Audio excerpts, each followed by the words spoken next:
목자 되신 임마누엘 하나님, 목자 되신 임마누엘 하나님이라는 제목의 말씀을 함께 나누려고 합니다. 시편 23편을 우리가 오늘 읽었는데요. 시편 23편의 저자는 다윗으로 알려져 있습니다. 다윗이라고 한다면 단연코 이스라엘 왕국 역사에서 가장 중요한 인물입니다. 가장 위대한 인물이기도 하죠. 다윗이라고 한다면 누구나 탐낼 만한 별명, 하나님으로부터 하나님 마음에 합한 자라는 그러한 별명까지 가졌습니다. 그래서 이스라엘 최고의 왕, 역대 최고의 왕으로도 뽑히죠. 다윗이 왕위에 있었을 때 경제적으로나 정치적으로나 또 종교적으로나 이스라엘은 그야말로 전성기를 구가했습니다. 그렇게 국가가 안정기에 있었을 때 이제 다윗이 말년에 훗날에 자기 인생을 이렇게 쭉 돌아보면서 시를 쓰게 되었는데 그것이 바로 오늘 시편 23편의 말씀입니다. 그런데 다윗이 자기 삶을 돌아보니까 왠지 마음 한켠이 아련합니다. 왜 그런가 하니까 막상 자기 삶을 돌아봤을 때 그렇게 인생이 평탄하지만은 않았습니다. 여러분, 하나님 마음에 합한 자라고 한다면 어떻게 살아야 될 것 같아요? 굉장히 인생의 평탄함이 계속되고 말 그대로 인생이 샬롬 그 자체여야겠죠. 그러나 다윗의 삶을 돌아보니까 다윗의 인생은 평탄과는 정반대의 삶이 너무나도 많았습니다. 삶과 죽음을 넘나드는 그러한 엄청난 어려움이 항상 함께했고 15살 때부터 이 소년이었던 다윗에게 상대가 누구였죠? 상대 블레셋의 최강 거인인 골리앗이었습니다. 골리앗을 이겼더니 찾아오는 게 무엇입니까? 영웅 대접을 좀 받나 싶었더니 사울 왕의 질투와 시기로 인해 칼의 위협이 항상 있었죠. 그날로부터 이제 다윗은 도망자 인생을 10년 정도 살았습니다. 때로는 자신을 죽인 골리앗의 나라 블레셋에서 도망하기도 했고 또 광야 아무것도 없는 그 척박한 땅으로 도망하기도 했습니다. 그 후에는 좀 평안히 왕으로서 사나 싶었는데 이게 웬걸 자기가 사랑하는 아들 압살롬이 반란을 일으켜서 사랑하는 아들에게 이제 죽음을 앞두게 되는 그러한 인생도 살았죠. 그렇게 힘들게 살았던 다윗이 자기의 인생을 돌아보고 이제 이렇게 돌아보는 겁니다. 나에게는 분명히 위기가 가득했는데 내가 어떻게 왕이 되었고 어떻게 이렇게 평안한 삶을 이렇게 살아갈 수가 있는 것인가? 다윗이 아마 이런 생각을 했을 것 같습니다. 그리고 다윗이 내린 결론이 무엇을 향하는가? 그래, 하나님이 하셨구나. 내가 내 삶을 돌아보니까 어려움이 끊이지 않았음에도 불구하고 그 모든 위기와 절망 속에서도 나를 인도하시는 분 하나님이셨구나. 자, 이것을 다윗이 고백했던 겁니다. 더 나아가 지금 자신만이 아니라 이스라엘이 이렇게 평안함을 누릴 수 있는 것 역시 하나님이 함께 하셨기 때문이다. 다윗은 이것을 하나님께 찬양하고 당시 이스라엘 백성들에게도 나누기 위하여서 이 시편 23편을 노래하며 지었던 거죠. 여기 계신 오늘 오신 성도님 여러분은 일터와 가정과 또 각자의 삶 가운데에서 한 주간 살면서 굉장히 지쳐 있으실 겁니다. 그 지친 육신을 끌고 이곳에 오셨겠죠. 아마 여기 오신 분들 가운데는 갈까 말까 망설이셨던 분들도 분명히 있을 거라고 생각합니다. 이렇게 치열한 삶 가운데서도 신앙생활을 하면서 또 영육간에 지쳐있는 여러분들에게 저는 오늘 이 시편 23편의 말씀을 나누면서 여러분들에게 큰 위로가 있기를 소망합니다. 이 시간에 순탄치만은 않았던 이 다윗이 자기의 인생을 돌아보면서 그 안에서 하나님의 함께 하시는 은혜를 경험했던 그 은혜를, 그 고백을 여기에 나온 저와 여러분들도 함께 고백하는 이 시간 되기를 주님의 이름으로 소망합니다.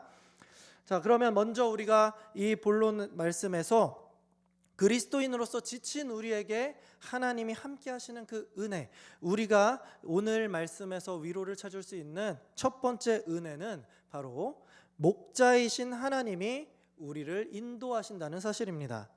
다윗은 이렇게 1절에서 하나님께 노래합니다. 여호와는 나의 목자시니 내게 부족함이 없으리로다. 지금 다윗은 하나님을 목자라고 비유하고 있습니다. 자, 왜 그러냐 하면 이 다윗이 소년기 때에 가장 가까웠던 자기의 직업이 뭐였습니까? 양치기 소년이라고 하면 좀 이상할 수 있는데 양치기였죠. 자, 목자였다라는 말입니다. 그리고 당시 이스라엘 백성들에게 이 양과 같은 가축은 식량이자 또 생계 수단이었기 때문에 목자와 양의 관계는 이스라엘 백성들이면 누구나 쉽게 이해할 수 있을 만한 그 삶에 녹아져 있는 당연한 이 모습이었습니다. 그래서 다윗은 자신을 양으로 그리고 하나님을 목자로 표현해서 우리 삶을 인도하시는 하나님이 어떤 은혜를 주시는지를 비유적으로 이렇게 잘 노래했던 거죠. 다윗은 여호와께서 내 목자가 되셔서 내가 양인데 부족함이 없다 이렇게 찬양합니다. 다윗은 지금 하나님과 이 목자와 양의 관계로서 하나님과 자신의 관계를 이해하고 있죠. 이것은 우리가 이 관계를 이해하기 위해서는요, 먼저 양인 우리 이 양에 대한 이해가 조금 필요한데요. 여러분 많이들 들으셨겠지만 이 양의 특징 중에 하나가 뭐냐면 큰 단점이죠. 시력이 너무나도 낮습니다. 이 전문 용어로서 이 마이너스 10 디옵터라고 하는데 이게 어느 정도냐면 1m 내지 2m까지만 볼 수가 있대요. 그래서 이제 앞에 아무것도 제대로 볼 수 있는 것이 없는 것이죠. 그래서 양의 특징 중에 하나가 뭐냐면 자기 앞에 있는 양의 이 엉덩이를 보고 따라가게 됩니다. 제가 이 경험을 호주에서 일할 때 했었는데요. 호주에서 이제 양이랑 소를 도축하는 공장에서 제가 일을 했었는데 소를 도축할 때는 소는 뭐 그런 거 없습니다. 그냥 자기 인생 자기가 살아요. 그래서 한 마리 한 마리를 굉장히 조심히 다루고 조심히 인도해야 됩니다. 그러나 양은 그런 게 하나도 없습니다. 양은 무조건 첫 스타트하는 그 첫 번째 양만 잘 이렇게 인도하면 그 양의 꽁무니를 보고 모든 양들이 이 도축장으로 끌려 들어옵니다. 그래서 이 양의 특징이 굉장히 아주 단순하다. 그리고 미안한 표현이지만 멍청하다라고 할 수 있죠. 양은 또 어떻습니까? 굉장히 연약합니다. 양이 이길 수 있는 동물이 있을까 생각하면 떠오르지가 않아요. 털만 복슬복슬해서 자신을 보호하지 일이나 짐승들의 아주 쉬운 먹잇감이 됩니다. 그런데 지금 다윗이 그 양을 누구라고 설명하고 있는 거예요? 나라고. 지금 우리 이스라엘 백성들 우리라고 그리고 저와 여러분이라고 설명하고 있는 겁니다. 내 하고 싶은 대로만 하려고 해도 결국에는 우리는 이렇게 눈이 나빠서 1m, 2m 요 앞에 이 한 치 앞만 보고 가는 양처럼 그게 바로 우리의 모습이다라는 거죠. 그러다가 앞서간 양이 좋은 길로 가면 모르겠는데 제일 선두에 선 양이 낭떠러지로 떨어지면 어떡합니까? 그대로 양 낭떠러지로 다 같이 영문도 모른 채 떨어지는 그 양의 모습. 이 죄인의 모습과 같다라는 거죠. 바로 하나님을 믿는다고 하면서도 잠시 목자가 없는 것 같아 보이면 그렇게 죄만 짓고 그 죽음의 낭떠러지로 따라가는, 그리고 그 모습을 똑같이 따라 행하면서 똑같이 또 반복하고 낭떠러지로 다 같이 떨어지는 우리의 모습. 자기 자신을 지키지도 못하고 죄에 그대로 노출되어서 잡아먹히는 양과 같은 존재. 그게 바로 저와 여러분들의 한계라는 겁니다. 이스라엘을 한번 생각해 볼까요? 이스라엘은 하나님의 은혜로 종노릇하던 그 애굽에서 정말 극적으로 탈출했습니다. 너무나도 기뻤죠. 이스라엘이 나올 때 하나님께 두 손을 들고 이렇게 찬양하며 나왔습니다. 그런데 광야로 왔을 때 그들 가운데는 몰라, 하나님 말 안 듣고 내 마음대로 할래 라고 하는 사람들이 너무나도 많았습니다. 배고프다고 하나님과 모세를 원망했죠. 목마르다고 원망했습니다. 또 적들이 쳐들어온다고 하나님을 원망합니다. 툭하면 하나님과 모세를 원망했던 것이 양 같은 이스라엘의 모습이었다라는 거죠. 조금만 답답하고 힘들어도 자기 마음대로 하려고 하는 이 더러운 죄의 본성을 가지고 있는 것이 양과 같은 우리의 모습, 하나님의 백성의 모습이다라는 거예요. 그래서 구약성경 이사야 53장 6절 상반절에서는 이렇게 얘기하죠. 우리는 다 양 같아서 그릇 행하여 각기 제 길로 갔거늘. 실제 여러분 우리의 삶을 한번 돌아보시기 바랍니다. 여러분 특별히 여기 금요기도에 나오신 분들은 어떤 분이세요? 정말 지친 그 육신을 이끌고라도 하나님께 기도하기 위해 이곳에 나오신 분들, 적어도 하나님을 신뢰하시는 분들 아닙니까? 그런데 우리가 기도하는 내용들을 한번 곱씹어 보면 어떤 기도들이 나옵니까? 우리가 어떻게 기도해요? 하나님, 제가 여기에 취업할 수 있도록 하나님 선하게 인도해 주세요. 하나님, 제가 이 시험에 합격할 수 있도록 하나님 인도해 주세요. 하나님, 건강 지켜주세요. 하나님, 제가 지금 앓고 있는 이 병에서 하나님, 제가 낫게 될 것을 확신합니다. 하나님이 낫게 해주실 거니까요. 반드시 제가 하고 있는 이 사업이 잘 되기를 소망합니다. 어떻습니까? 우리가 기도하는 것, 하나님께서는 우리가 기도하는 것 자체로도 기특하게 여기고 기뻐하시겠지만, 실상 여러분 우리의 모습들 돌아보면 하나님께 기도할 때 어떻습니까? 이미 답을 정해놓고 기도하고 있지 않습니까? 목자가 인도하는 길이 아니라 내가 정한 길로만 가려는 악한 습성이 우리에게도 여전히 남아 있다라는 것이죠. 우리가 낭떠러지로 가고 있는데, 하나님, 내가 낭떠러지로 가는데 잘 되게 해주십시오 라고 하면 하나님께서 그 기도를 어떻게 들으시겠습니까? 우리는 그릇 행하는 어리석은 양일 뿐인데, 우리는 계속 하나님의 뜻과 인도가 아니라 내가 정해놓은 그 답대로만 인도해 주셔야 어떻다고 생각해요? 하나님이 내 기도를 응답하시는구나, 하나님이 나를 사랑하시는구나 라고 착각하고 있다는 것이요. 그러나 여러분 4절을 보시기 바랍니다. 내가 사망의 음침한 골짜기로 다닐지라도 해를 두려워하지 않을 것은 주께서 나와 함께 하심이라. 주의 지팡이와 막대기가 나를 안위하시나이다. 여러분, 주의 지팡이와 막대기가 나를 안위하신다라고 고백해요. 목자가 여러분 이 지팡이와 막대기를 드는 이유가 무엇이겠습니까? 첫 번째는 이 목자가 이 일이나 각종 짐승들로부터 이 위협을 보호하기 위한 도구로서 이 지팡이와 막대기를 들죠. 자, 그리고 두 번째 더 중요한 역할이 있어요. 더 중요한 것은 양들이 잘못된 길을 행할 때 그 양을 쳐서라도 옳은 길로 인도하기 위한 훈계의 기능을 하는 것이 이 지팡이의 가장 중요한 역할입니다. 여러분들 자녀에게 사랑의 매를 들어보셨잖아요. 그게 여러분 자녀를 폭행하기 위해서입니까? 바른 길로 인도하기 위한 사랑의 매였다라는 거죠. 이것이 이 목자가 가진 막대기와 지팡이의 역할입니다. 그래서 내 뜻이 아니라 우리는 누구의 뜻을 구할 수 있어야 돼요. 그릇된 길을 행할 때 하나님의 회초리를 맞기 싫다면 우리는 애초에 우리의 목자이신 주님의 뜻을 구하며 기도해야 하는 것이죠.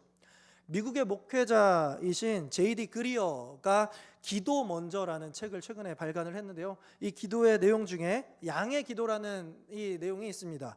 그 기도에서 이렇게 이야기를 합니다. 여기 아니죠? 하나님, 저는 양이고 양은 어리석다는 사실을 잘 압니다. 그래서 이 결정에서 제 판단력을 의지하지 않습니다. 오직 저를 인도해 주시는 선한 목자이신 주님의 능력과 긍휼을 의지합니다. 혹시 이제 옳은 결정이 아니라면 주님의 막대기와 지팡이로 제 앞길을 가로막아 주시고 가야 할 곳을 이끌어 주옵소서. 여러분, 우리가 양이라면 양의 기도는 이러해야 한다라는 거예요. 그의 인생에 우리가 하나님이 우리의 인생 가운데 계시다면 하나님의 뜻이 아니라면 주의 지팡이와 막대기로 내 길을 좀 막아주십시오. 내 기도가 잘못된 거라면 하나님이 막아주십시오. 우리가 이렇게 기도할 수 있어야 한다는 겁니다. 지팡이와 막대기를 가진 이 목자가, 여러분, 왜 우리가 이 하나님의 선하신 이 목자의 인도대로 기도해야 되는 겁니까? 우리 하나님이 흔해 빠진 그런 양치기가 아니기 때문입니다. 말씀대로 하나님께서는 목자신데 어떤 목자입니까? 선한 목자가 되시기 때문입니다. 여러분, 선한 목자이신 우리 주님만이 우리를 인생에서 때로는 지팡이와 막대기로 우리를 치시고 막으시더라도 결국 우리를 바른 길로 인도해 주실 수 있음을 굳건히 신뢰하시기를 바랍니다. 다윗이 바로 이 사실을 알았습니다.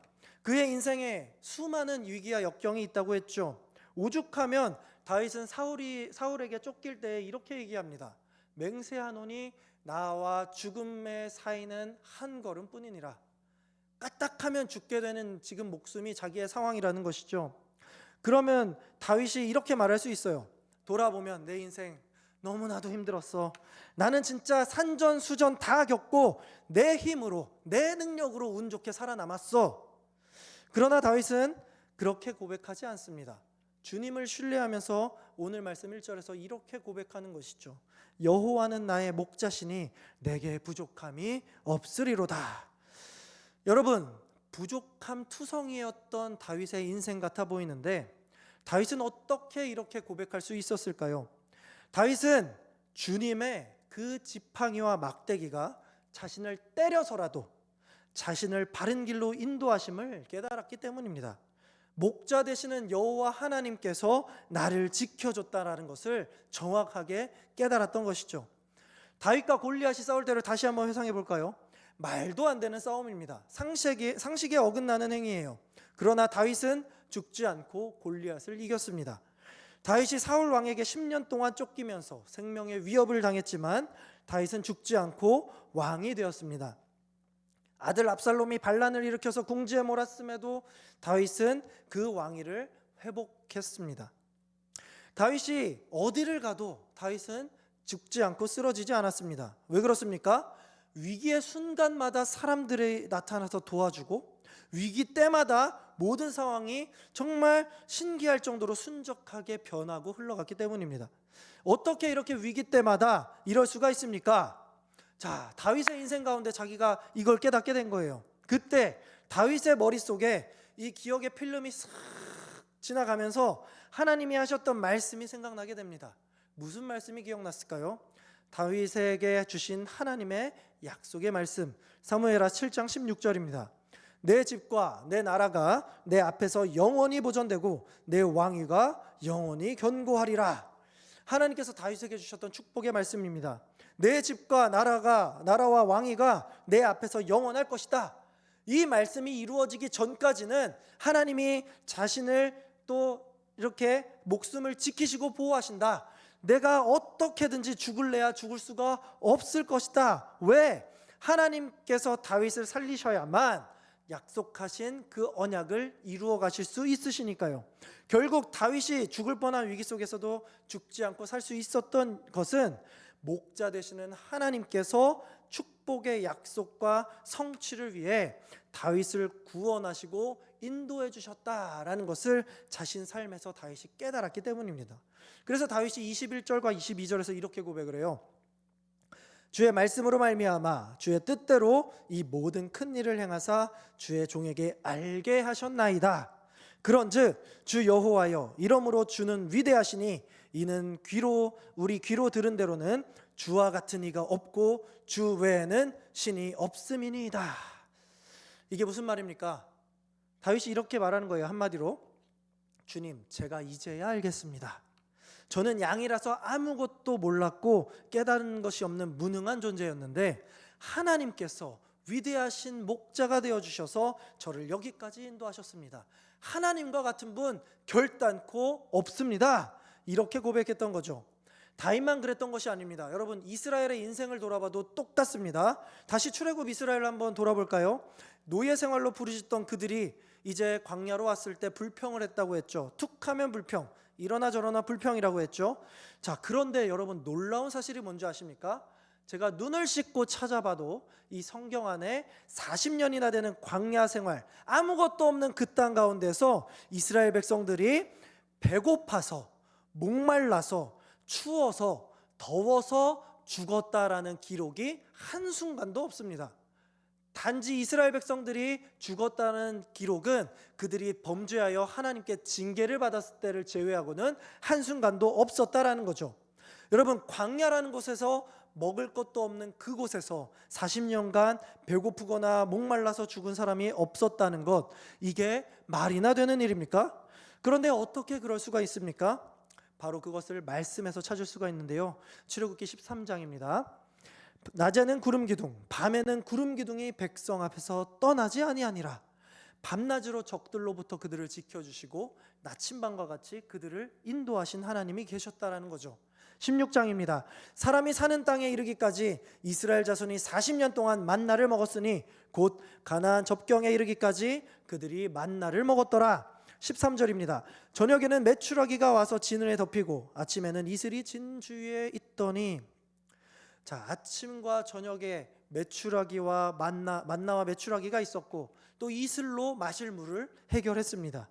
결국 이스라엘이 홍해 바다를 건넌 이후 아주 잠깐 동안 목말랐고 배고팠던 적이 있었지만 그 이후부터는 40년 내내 평생 동안 하나님께서 그들에게 만나와 메추라기를 제공해 주심으로써 단 한순간도 배고프거나 목말라 본 적이 없었던 것이 이스라엘의 인생이었습니다.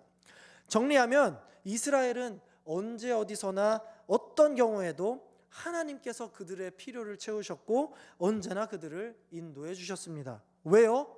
하나님이 그들의 또 우리의 목자가 되셨기 때문입니다.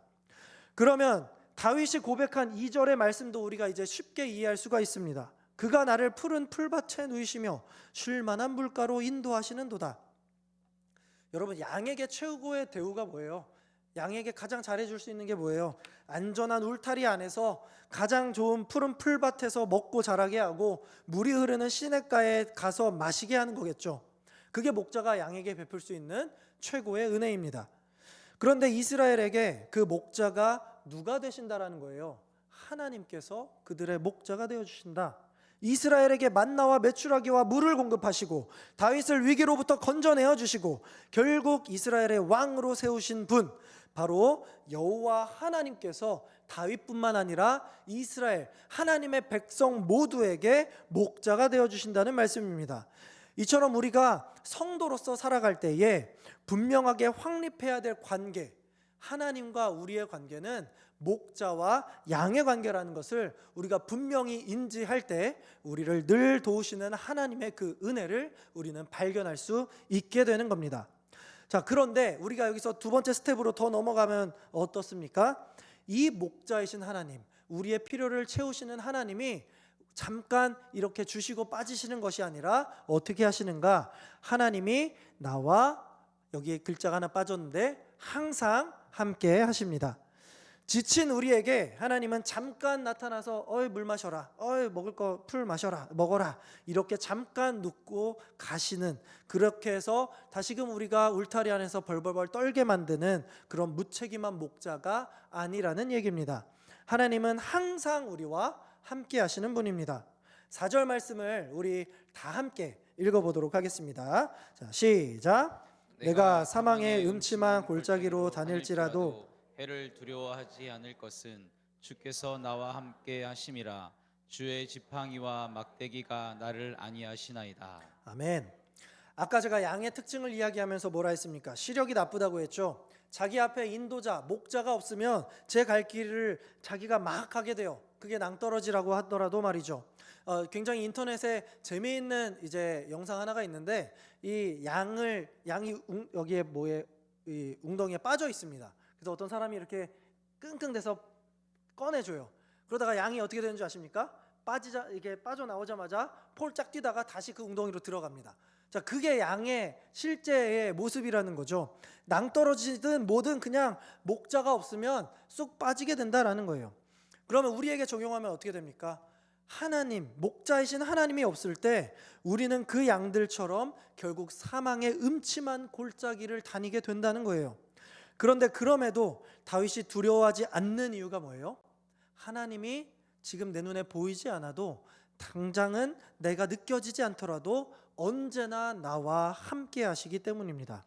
하나님이 나와 함께 하신다. 하나님이 우리와 함께 하신다. 여러분, 우리가 명확하게 알아야 할 것이 바로 이겁니다. 우리는, 하나님의 백성은, 이스라엘은 하나님을 떠난 적이 너무나도 많아요. 그냥 툭 하면 하나님을 떠납니다. 목장을 탈출하는 양같이 이스라엘은, 그리고 우리는 하나님을 수없이 배신하고 떠났습니다. 그 품이 안전하고 좋은 품이라는 것을 깨닫지 못한 채 떠난 것이죠. 그러나 여러분, 반대로 우리의 주인 되시는 목자이신 하나님은 단 한 번도 우리를 떠나거나 배신하신 적이 없으십니다. 하나님은 언제나 우리와 함께 하셨죠. 하나님은 이 사실을 온 세계에 공포하시기 위하여서 하나님이 우리와 함께 하신다라는 뜻의 네 글자의 이름을 우리에게 주셨습니다. 그 이름이 무엇인지 아십니까? 바로 임마누엘입니다. 많이 들어보셨죠? 그 임마누엘이 어디에 등장합니까? 바로 구약을 깨고 신약의 문을 여는 마태복음 1장 23절에 나옵니다. 23절의 말씀, 보라, 처녀가 잉태하여 아들을 낳을 것이요 그의 이름은 임마누엘이라 하리라 하셨으니 이를 번역한즉 하나님이 우리와 함께 계시다 함이라. 신약 시대에 와서 처녀 마리아가 성령으로 잉태해서 아이를 낳았는데 그 이름이 임마누엘이래요. 이분이 누구십니까? 우리의 구원자 예수님이시죠. 하나님께서 죄 가운데에서 고통받는 이스라엘 백성들을 향해 자기들의 죄 때문에 나라를 잃어버렸고 하나님을 떠났던 그들을 향해 하나님께서는 다시금 그들에게 그럼에도 불구하고 내가 너희와 항상 함께 한다라고 확실한 사인으로서 보내주신 분, 바로 예수 그리스도 임마누엘 하나님이시라는 얘기입니다. 놀랍게도 마태복음 외에도요 임마누엘이 등장하는 성경 구절이 하나 더 있습니다. 더 놀랍게도 그 구절은 신약이 아니라 이스라엘이 그렇게 갈 길을 헤매고 있는 이 구약 성경 이사야에서 나옵니다. 7장 14절입니다. 그러므로 주께서 친히 징조를 너희에게 주실 것이라. 보라, 처녀가 잉태하여 아들을 낳을 것이요 그의 이름을 임마누엘이라 하리라. 예수님이 오시기 450년 전에 주신 말씀입니다. 이미 하나님은 그때부터 이사야 선지자를 통해서 갈 길을 알지 못하고 마음대로 행했던 그 약물이 이스라엘을 향하여서 임마누엘이 태어날 것이다, 내가 너희와 함께한다라는 말씀을 이미 주셨다는 말입니다. 여러분 정말 이런 것들을 보면 놀랍지 않습니까? 그러면 그 임마누엘, 그 하나님이 우리와 함께 하신다는 사실 그 자체가 되시는 예수님이 왜 이 땅에 오셨습니까? 하나님이 뭘 하시기 위해 예수님을 이 땅에 보내신 거예요? 우리 다 같이 이사야 53장 6절 말씀을 읽도록 하겠습니다. 시작. 우리는 다 양 같아서 그릇 행하여 각기 제 길로 갔거늘 여호와께서는 우리 모두의 죄악을 그에게 담당시키셨도다. 아멘. 이게 바로 임마누엘 예수 그리스도께서 이 땅에 오신 이유입니다. 백성들이 하나님이 있어도 보이지 않으니까 자꾸 양처럼 자기 마음대로 이리 갔다 저리 갔다 행하면서 죄에 빠지고 우상을 섬기고 하나님을 떠나 그 목장을 탈출하니까 하나님께서는 이제 눈에 보이시는 하나님으로서 예수님을 이 땅에 인간의 몸으로 보여주신 겁니다. 자, 봐라, 내가 너희와 함께한다, 임마누엘. 그래서 예수님이 33년 동안 이 땅에서 사람들과 동고동락하시면서 하나님이신 예수 그리스도의 모습을 이 땅 가운데 직접 보여주셨던 겁니다. 그리고 그 예수님이 우리의 모두의 죄악을 담당하시면서 어디에 달리신 겁니까? 십자가에 달려 죽으셨죠.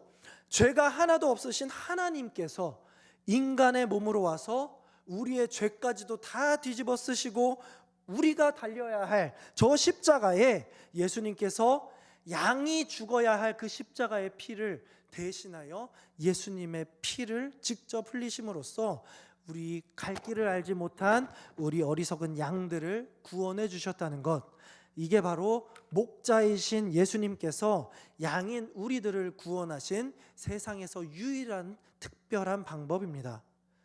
그 예수님이 누구의 후손으로 오신 거예요?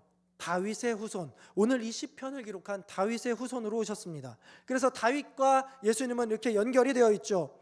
그래서 우리는 다윗의 고백 속에서도 예수님을 찾을 수가 있는 겁니다.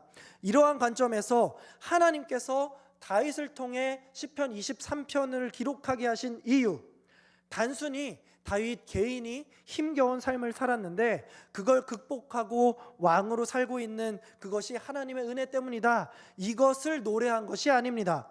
다윗이 시편 23편을 기록한 진짜 이유, 이스라엘 백성들이, 더 나아가 오늘날 하나님을 믿는 저와 여러분들이 하나님을 바라볼 때 목자이신 하나님께서 다윗뿐만 아니라 우리 모두를 양으로 여기시고 그 이스라엘을 끝까지 어디로 인도하시는 거예요? 안전한 푸른 풀밭과 쉴만한 물가로 우리를 인도해 주신다. 이 사실을 깨닫게 하시기 위해서 우리에게 오늘 시편 23편을 주신 것입니다.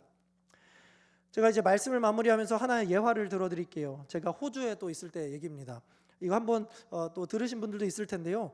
제가 호주에서 이제 일을 하러 갔는데 제가 호주 퍼스라는 이 서부 호주의 이 장담컨대 모든 식당을 다 돌아다니면서 제 이력서를 주면서 여기서 일하고 싶다, 고용해달라 했지만 어느 한 곳도 저에게 연락을 주지 않았습니다.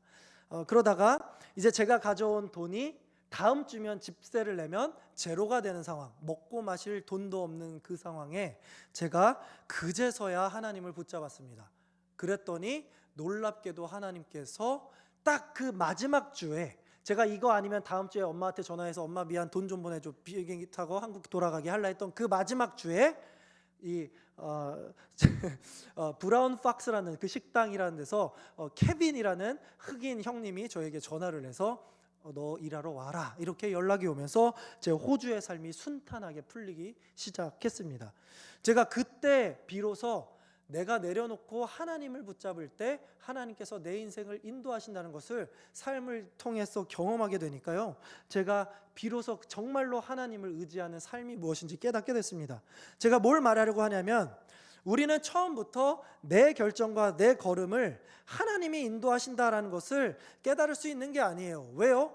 우리는 양이기 때문입니다. 그러나 지나고 나서 우리의 인생을 돌아보면 어떻습니까? 내 어리숙하고 부족한 선택들까지도 하나님은 결국 선하게 사용하셔서 나를 가장 선한 길로 인도해 주시는 분이 바로 나의 목자 되시는 하나님이라는 것을 우리는 뒤늦게나마 깨닫고 발견할 수 있게 된다는 겁니다. 나는 내 죄와 내 어리석음으로 항상 잘못된 선택을 하지만 항상 나와 함께 하시는 임마누엘 하나님은 그 지팡이와 막대기로 나를 지키시고 보호하시고 때로는 나를 치셔서라도 나를 최고의 길로 인도하신다. 그리고 그 길이 결국 하나님께로 나아가는 구원의 길이다라는 것을 깊이 깨닫게 하십니다. 여러분, 그 길이 무엇입니까? 이제는 하나님의 그 지팡이와 막대기가 우리에게 가장 명확한 사인으로서, 십자가로서 우리에게 다가와 있지 않습니까? 그 길을 인도하시는 분이 누구셔요? 우리의 목자 되시는 엘샤다이, 전능하신 하나님이 우리의 목자가 되십니다. 사랑하는 우리 성도 여러분, 오늘 말씀을 기억하시면서 여러분, 이제 이 다윗의 고백이 나의 고백이다라는 그러한 표현으로서 우리 함께 1절과 2절만 함께 고백하며 나아가겠습니다. 시작. 여호와는 나의 목자시니 내게 부족함이 없으리로다. 그가 나를 푸른 풀밭에 누이시며 쉴 만한 물가로 인도하시는도다. 아멘. 나는 어리석은 양이고 하나님은 그런 나를 가장 좋은 길로 인도하시고 살리시는 목자다라는 것을 여러분 인정하시고, 하나님께 이제 내 인생의 모든 핸들을 다 맡기시고 하나님이 주시는 그 목자의 음성에만 귀를 기울이며 따라가심으로써 하나님이 인도하시는 그 푸른 풀밭과 쉴만한 물가에서 진정한 쉼을 얻으시는 저와 여러분들 되시기를 우리 예수님의 이름으로 간절히 소망합니다. 아멘. 우리 오늘 말씀 기억하시면서 함께 모든 것 아시는 주님이라는 또 찬양으로 나아가도록 하겠습니다. 우리는 모르지만 우리의 모든 것을 아시는 주님이 우리를 이렇게 인도해 주십니다.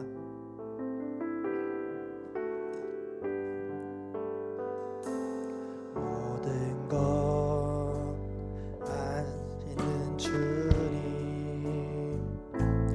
내 삶에 펼쳐진 계절도 임마누엘 함께 늘 동행하시니 내 모든 순간 돌보아 주.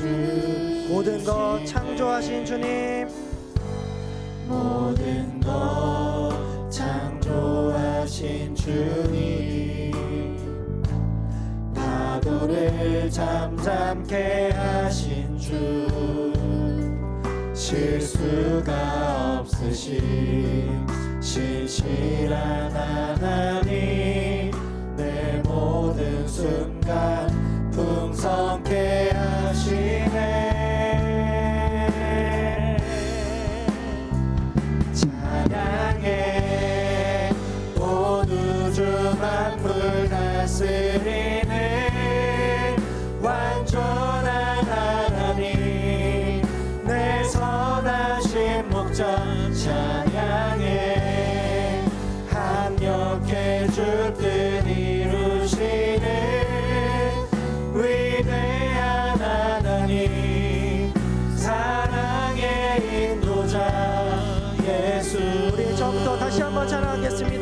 모든 것 하시는 주님, 모든 것 하시는 주님, 내 삶에 펼쳐진 계절도 내 삶에 펼쳐진 계절도 임마누엘 하나님께서 늘 함께 동행하십니다. 임마누엘 함께 늘 동행하시니 그 목자 되시는 하나님께서 모든 순간 우리를 돌보아 주십니다. 돌보아 주시네. 모든 것 창조하신 주님, 파도를 잠잠케 하신 주, 실수가 없으신 실수가 없으신 신실한 하나님, 내 모든 순간 풍성케 하시네. 이 시간 우리 하나님을 찬양합시다.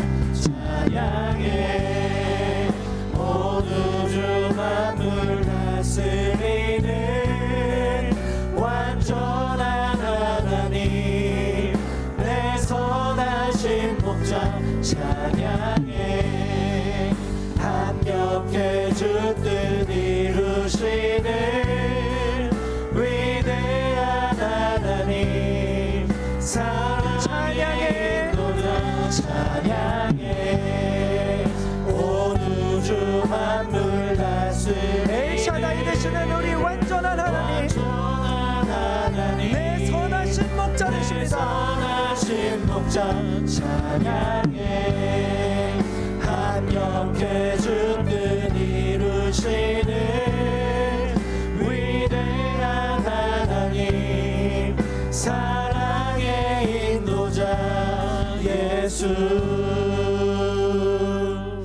아멘. 완전하신 하나님께서 여러분 우리의 선하신 목자 되심을 믿으십니까?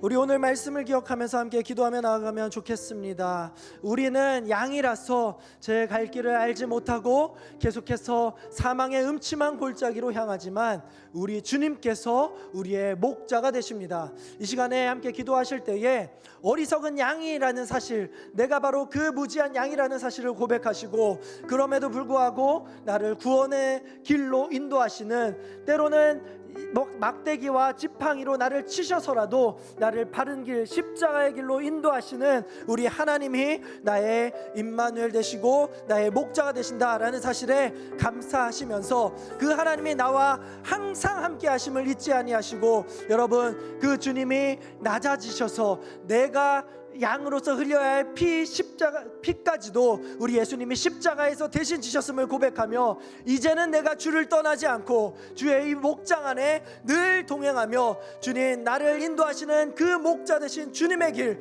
그 십자가의 길을 죄에서 벗어나지 않고 따라가겠노라라고 이렇게 고백하시고, 우리 이후에 고백하신 후에 각자의 기도 제목과 또 더불어 화면에 나오는 환우들을 위해서 기도하며 나아가실 텐데요, 이 시간에 죽어 마땅한 양인 우리를 살리신 그 주님께 감격하며 우리 감사한 마음으로 주여 한번 외치고 기도하며 나아가겠습니다.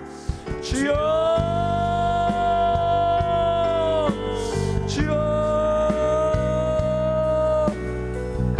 아버지 하나님, 이 시간에 우리의 이 양된 어리석음을 주께 고백하며 나아갑니다. 아버지 하나님, 우리의 선한 목자 되신 주님, 우리를 푸른 풀 바깥 쉴만한 물가로 늘 인도하여 주시는 그 주님께 고백하며 나아갑니다. 주님, 우리는 어리석어서 우리의 갈 길을 알지 못하여 우리가 늘 사망의 음침한 골짜기로 다녔습니다.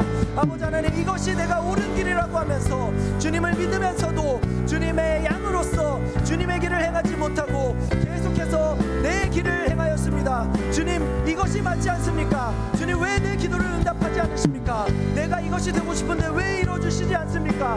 우리의 기도가 응답되지 아니할 때 주님을 원망하고 주님을 떠나려 했음을 우리가 고백합니다. 그러나 주님, 우리가 그렇게 기도하는 것이 하나님의 뜻에 맞지 않았음에도 불구하고 주님은 우리를 버리지 아니하시고 우리를 포기하지 아니하시고 그 한 마리의 어린 양까지도 찾으시는 그 선하신 목자 주님이 내 주님 되심을 고백합니다. 주님, 예수 그리스도께서 그 어리석은 우리들을 구원하시기 위하여서 목자 되신 주님이 자기의 목숨을 버리시면서까지 이 땅 가운데 오시고 우리의 죄를 용서하시고 우리를 십자가에 못 박이신 것이 아니라 우리의 죄로 인하여 당신께서 십자가에 못 박아 죽으심으로써 우리를 살려주시고 우리를 영원한 구원으로 인도하셨음을 우리가 이 시간 고백하며 나아갑니다. 주님, 우리를 용서하여 주시옵시고 우리의 어리석은 가운데서도 우리의 참 목자 되신 예수님께서 십자가의 길을 명확히 우리에게 밝혀주셨음을 고백하고 우리가 그 길을 걸어갈 수 있음에 우리가 감사하며 나아갈 수 있도록 주님, 우리를 이끌어 주시옵소서. 지금도 우리가 예수 그리스도를 붙잡음에도 불구하고 우리의 어리석음으로 인하여서 주님을 떠날 때가 너무나도 많습니다. 주님, 우리가 지금도 사망의 음침한 골짜기를 행할지라도 주님의 그 십자가의 빛이, 십자가의 길이 우리를 인도하심을 우리가 기억합니다. 왜 그렇습니까? 임마누엘 되시는 하나님께서 언제나 우리와 늘 동행하시기 때문입니다. 예수 그리스도께서 세상 끝날까지 우리와 함께 하시겠다 약속하셨기 때문입니다. 그